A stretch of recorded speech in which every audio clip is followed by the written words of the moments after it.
प्रिय छात्रों, आज मैं आपको पंचायती राज सिस्टम यानी पंचायती राज व्यवस्था इस विषय पर प्रकाश डालने जा रहा हूं, जो पॉलिटिकल साइंस का एक इम्पोर्टेंट टॉपिक है। ये पंचायती राज नाम से ही स्पष्ट है कि स्वतंत्रता प्राप्ति के पश्चात हमारे जो फर्स्ट प्राइम मिनिस्टर हुए थे पंडित जवाहरलाल नेहरू, जो बहुत बड़े स्कॉलर थे, उन्होंने पंचायती राज व्यवस्था स्थापित करने की दिशा में पहला प्रयास उन्होंने किया था कि सामुदायिक विकास कार्यक्रम ये उन्होंने शुरुआत की। सामुदायिक विकास कार्यक्रम यद्यपि पूर्ण रूप से सफल नहीं रहा, या उसे यूं कहिए कि अपेक्षित सफलता नहीं मिली, लेकिन उस दिशा में पंचायती राज व्यवस्था को स्थापित करने की दिशा में ये पहला कदम था डॉक्टर पंडित जवाहरलाल नेहरू का, जो कि जिन्होंने डिस्कवरी ऑफ इंडिया नामक पुस्तक लिखी और भारतीय राष्ट्रीय कांग्रेस के वो थे पार्टी के। इस दिशा में उन्होंने क्या किया, सबसे पहले एक समिति गठित की, बलवंत राय मेहता समिति 1957 में। बलवंत राय मेहता बहुत बड़े एक्सपर्ट थे उस समय के स्कॉलर, उन्हीं की अध्यक्षता में एक कमेटी गठित हुई जिसका नाम था बलवंत राय मेहता कमेटी यानी बलवंत राय मेहता समिति। 1957 में उन्होंने इसका गठन किया था। बलवंत राय मेहता ने कुछ दिनों तक अध्ययन करने के बाद इन्होंने एक अपनी सिफारिश की। उस सिफारिश में उन्होंने अपना प्रस्तुत दिया कि सरकार को रिपोर्ट देना होता है। कोई भी कमेटी जब गठित होती है तो अध्ययन करने के बाद वो अपना रिपोर्ट देती है सरकार को। तो उन्होंने दिया कि लोकतांत्रिक विकेंद्रीकरण, ए डेमोक्रेटिक डिसेंट्रलाइजेशन जो होता है कि विकेंद्रीकरण हो, यानी शक्तियां एक जगह न हो, बटी हो, इसी को कहते हैं लोकतांत्रिक विकेंद्रीकरण। कि लोकतंत्र में जो शक्तियां है, पावर है, वो डिसेंट्रलाइज हो, यानी हर जगह बटी हो। और सामुदायिक विकास, कम्युनिटी डेवलपमेंट, इन दो तथ्यों को इन्होंने अपने अवलोकन में दर्शाया। केंद्र सरकार को ऐसा सुझाव दिया कि आप ऐसा कीजिए कि लोकतांत्रिक विकेंद्रीकरण होना चाहिए। उसके बाद जस्ट आफ्टर अशोक मेहता, श्री अशोक मेहता की अध्यक्षता में एक कमेटी गठित हुई जिसको हम अशोक मेहता समिति के नाम से भी जानते हैं। यह 1977 में यह समिति गठित की गई थी और एक साल अध्ययन के बाद ये अध्ययन दल, इन्होंने एक साल अध्ययन किया, इस पर रिपोर्ट प्रस्तुत किया और 1978 में इन्होंने रिपोर्ट प्रस्तुत किया अशोक मेहता। तो अशोक मेहता ने जो रिपोर्ट, उसको और अधिक प्रभावशाली बनाने हेतु इन्होंने कदम उठाए कि कैसे पंचायती राज व्यवस्था को और अधिक प्रभावशाली बनाया जाए। इसके लिए उन्होंने बहुत सारे सुझाव दिए, ठीक है।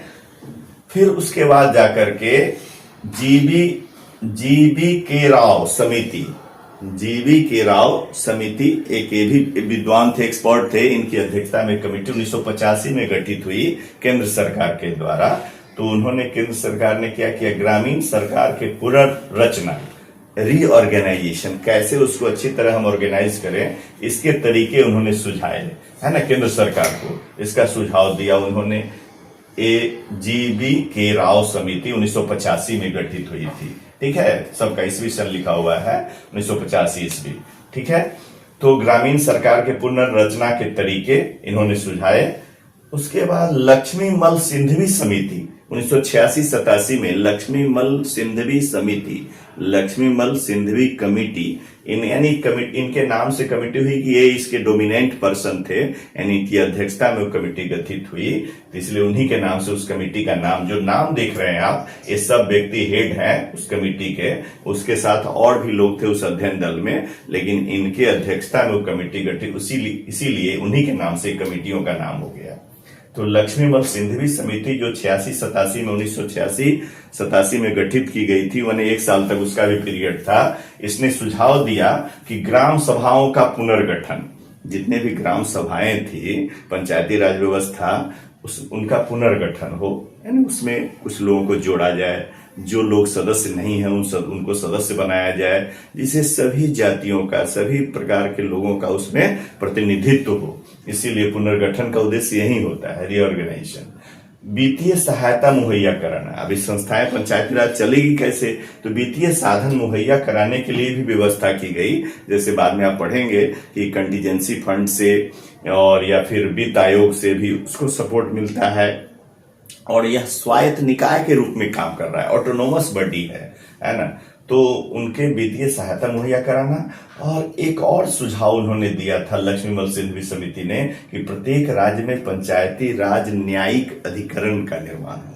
पंचायती राज न्यायिक अधिकरण, इसका भी उन्होंने जोर दिया है प्रत्येक राज्यों में। तो यह सुझाव था लक्ष्मीमल सिंघवी समिति जो 1986-87 में गठित की गई थी। उसके बाद पीके थुंगन समिति जो 1988 में इसका गठन हुआ। पीके थुंगन समिति 1988 है ना, 1988।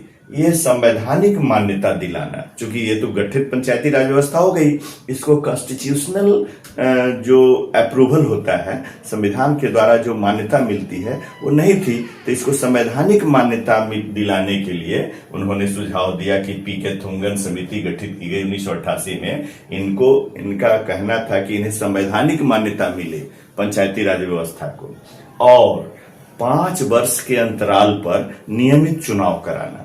ऐसा होता था कि बहुत वर्षों तक चुनाव नहीं हुआ, एक ही व्यक्ति रह गया, तो इससे उसका विकास अवरुद्ध हो जाता है पंचायतों का। तो इसीलिए कहा कि 5 वर्ष के अंतराल, यानी 5 इयर्स टेन्योर है, उसकी अवधि है, तो 5 वर्ष के अंतराल पर नियमित चुनाव कराया जाए। ये इन्होंने सुझाव दिया पीके थुंगन समिति की रिपोर्ट के मुताबिक। 2 बातों पर प्रकाश इन्होंने डाला कि एक तो इन्हें संवैधानिक मान्यता दी जाए, और दूसरा 5 वर्ष के अंतराल पर नियमित चुनाव कराया जाए। उसके लास्ट में बीएन गाडगिल समिति 1989 में गठित की गई। 1989 में बीएन गाडगिल समिति, आप देख रहे हैं बीएन गाडगिल समिति 1989। इन्होंने त्रिस्तरीय पंचायत की रूपरेखा रखी, त्रिस्तरीय पंचायती राज की रूपरेखा, 3 टायर सिस्टम। जैसे आप देखते हैं ग्राम स्तर पर ग्राम पंचायत, प्रखंड स्तर पर पंचायत समिति, और जिला स्तर पर जिला परिषद। इसी को कहते हैं त्रिस्तरीय पंचायती राज व्यवस्था, 3 टायर सिस्टम। कोई पूछेगा तो आप बता सकते हैं। तो बीएन गाडगिल ने फॉर्मूला, इसका जो स्वरूप है, इसकी जो रूपरेखा है, इसका जो क्या कह सकते हैं उसको फ्रेम है, ढांचा, वो तैयार किया था बीएन गाडगिल ने। इसीलिए बीएन गाडगिल समिति के नाम से जाना जाता है, जो 1989 में गठित की गई थी, है ना, त्रिस्तरीय पंचायती राज। इसकी रूपरेखा उन्होंने ही बनाई थी। ठीक है। अब इन सब के बाद ये देखिएगा कि सबसे पहले जो कोई पूछेगा आपसे कि पंचायती राज व्यवस्था की शुरुआत कब हुई, तो जेल नेहरू थे प्रधानमंत्री, आप जानते ही हैं। तो 2 अक्टूबर 1959 को, ठीक है, 2 अक्टूबर 1959, 2 अक्टूबर 1959, 2 अक्टूबर 1959 ये पहली बार इसका श्री गणेश हुआ था पंचायती राज व्यवस्था का, राजस्थान के नागौर जिला में इसकी पहली शुरुआत हुई थी। राजस्थान राज्य के नागौर जिला में 2 अक्टूबर, है ना, राजस्थान याद रहेगा आपको, और उसी का जो जिला था नागौर, उसी के नागौर जिला के एक पंचायत में इस व्यवस्था की शुरुआत नागौर जिला से हुई।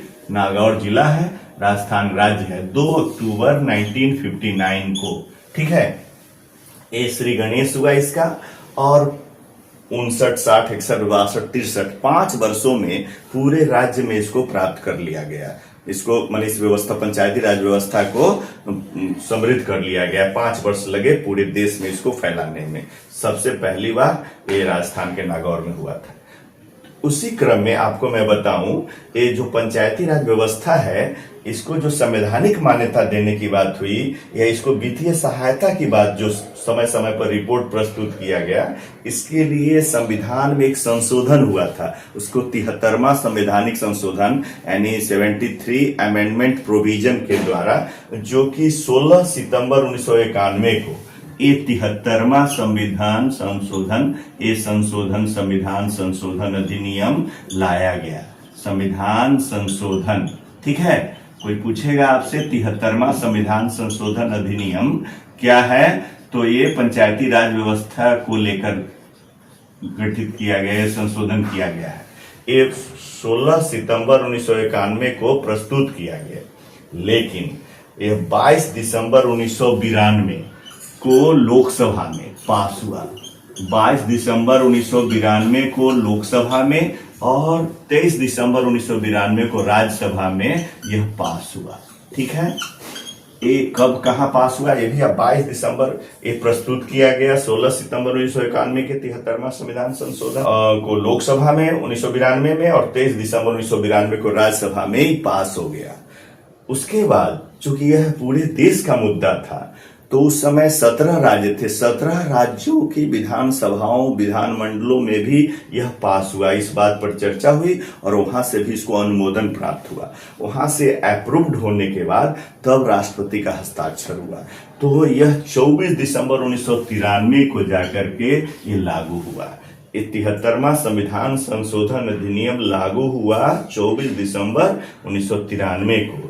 संशोधन अधिनियम के अगर देखेंगे ईस्वी सन तो यही आएगा, यह 23 दिसंबर 1992।